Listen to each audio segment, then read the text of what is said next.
Assalamualaikum warahmatullahi wabarakatuh. Salam sejahtera bagi kita semua. Salam Om Swastiastu, Namo Buddhaya, dan salam kebajikan.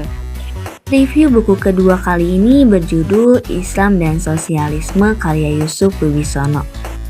Sebelum membahas mengenai isi dari buku ini, mari kita pahami apa arti dari sosialisme.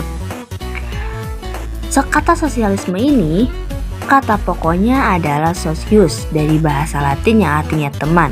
Maka sosialisme dapat diterjemahkan dengan persaudaraan manusia menurut H. van der Mandere pada tahun 1949.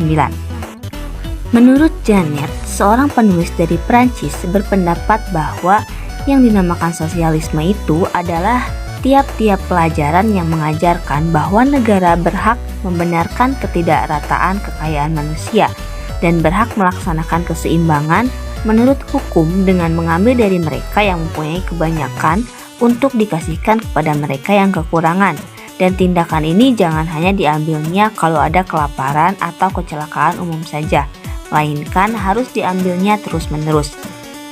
Kemudian, menurut Sevel dan A. Wegner berpendapat bahwa awal dan akhir sosialisme adalah perubahan modal-modal perseorangan yang bersaingan menjadi modal bersama yang dipersatukan.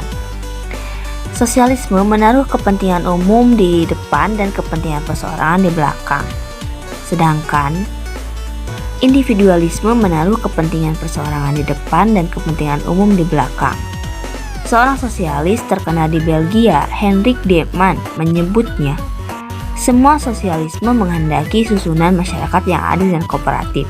Kooperatif itu artinya bahwa kegiatan masyarakat ditujukan pada kepentingan umum, sedangkan masyarakat itu berdasar atas susunan milik persekutuan atau Gemeinschaftsbesitz. Paham sosialisme sering disamaratakan dengan paham komunisme, seperti menurut George Adler yang mengatakan bahwa sosialisme dan komunisme tidak ada bedanya. Pendapat kedua mengatakan bahwa sosialisme merupakan kumpulan dari komunisme, yang artinya bahwa sosialisme ini adalah cabang dari komunisme itu sendiri.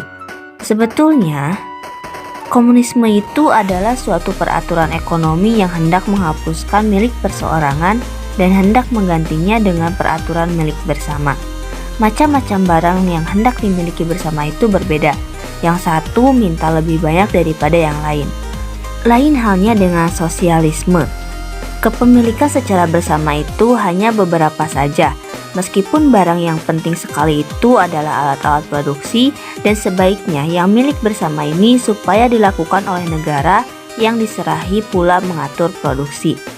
Jadi, apabila ditinjau dari ilmiah dan sejarahnya, memang sosialisme itu bagian dari komunisme. Sosialisme adalah tingkat pertama dari komunisme. Yang menjadi ciri sosialisme tingkat pertama dari komunisme itu adalah apabila tiap-tiap warga negara bekerja sesuai dengan kepandaiannya dan tiap-tiap warga negara harus diberi pembagian menurut kerjanya. Akan tetapi, hal tersebut jika telah dilaksanakan berarti memasuki fase komunisme. Setelah memahami dari perbedaan sosialisme dan komunisme, sosialisme ini dibagi menjadi 9 bagian menurut Mr. M. van der Goes van Natters.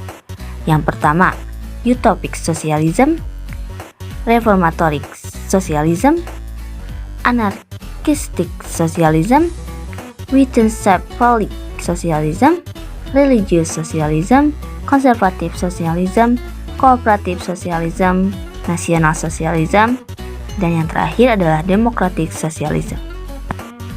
Setelah membandingkan antara sosialisme dan komunisme, mari kita bandingkan mengenai Islam dan sosialisme. Ada beberapa hal yang pandangan-pandangan mengenai sosialisme itu sejalan dengan Islam dan beberapa hal juga berbeda dengan pandangan Islam.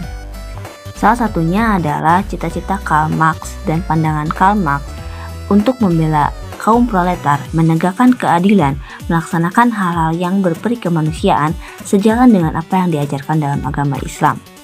Terbukti dalam firman Allah Subhanahu wa taala dalam Quran surat Al-Balad ayat 12 sampai 16 yang artinya, "Dan tahukah kamu apa yang dinamakan jalan bukit yang curam, yaitu membebaskan seseorang budak belian atau memberi makanan dalam masa kelaparan kepada seseorang anak yatim yang mempunyai hubungan keluarga atau kepada orang miskin yang berbaring di debu.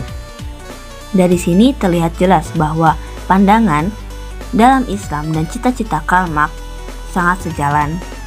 Selanjutnya adalah pandangan dari Karl Marx dan pandangan dari Islam yang tidak sejalan adalah Karl Marx mengatakan bahwa agama adalah candu bagi rakyat, bahwa agama adalah alat penipu bagi kaum kapitalis untuk tetap menindas kaum proletar, bahwa agama adalah gambar impian yang diciptakan oleh manusia supaya dapat bertahan hidup yang sebenarnya tidak bertahan itu. Hal ini sangat berbanding terbalik dengan apa yang diajarkan oleh agama Islam. Bahwasanya semua agama mengajarkan bahwa Tuhanlah yang mewahyukannya kepada umat manusia. Kalau ada manusia yang yakin bahwa ajaran itu salah besar, karena agama pun sebenarnya adalah untuk mendamaikan hati manusia itu sendiri. Sudah jelas-jelas bahwa Islam ini sangat diperjuangkan oleh Nabi Muhammad SAW di Jazirah Arab. Kemudian dalam teorinya juga, yaitu dialektika materialisme, bahwa segala sesuatunya itu dimulai dari sebuah materi, itu merupakan salah besar untuk dalam porsi penciptaan manusia. Karena yang diyakini dalam Islam adalah Tuhanlah, Allah lah yang menciptakan manusia. Sekian review buku kali ini. Berbiasalah dalam literasi, berbahagialah untuk demokrasi.